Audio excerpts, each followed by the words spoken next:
Ngasi RNCM Tamenglong Zone, Jamie Naga Council, Towsemp Area Students Organization, Student Headquarters, Students Union, Jamie Student Organization, Manipur Amadi, Tramram Segment Voice ka Tamenglong Deputy Commissioner ka mifom amapangthok tuna Yanaba Purakhre National Highway number 37 ta kunmarigi ahing nongyai dege thamlakhiba matam kaktaba total shutdown khudaktagi handokkhre hairi ngasigi mifom aduda Towsemp headquarter gi SDO office building amadi staff quarter bank building amadi police department gi thabak thoram sing asi Hana Saba Loiduna, Laidaba Housing Inquiry Chatariba Building da Hongjinduna, Tabak Thorum Sing Tauba Haina Kanaki.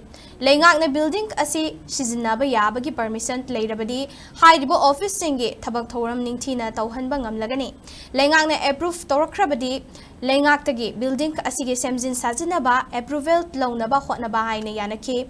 Masi Oirabadi, Towsemp headquarter da SDO officeu Lakliba November Tara Fawagi Manungda, Matau Ningtina Taubangam Lagani Haina Yanaki. Karigumba Yanaki ba asi Tabakto on Tok Tabatarabadi, CSO Singna Akan Khongjang Junction Gani Haiki. MOU Amasu Tamenglong DC Amadi, CSO Singi Mihut Singa Kudyek Pinaki. Amadi Yanari Bawafam Sing asi DC na Manipur gi Chief Minister and Biren ganumit tarit ningi manungda unanaba appoint laurgani haina thazaba DC na piki hairi.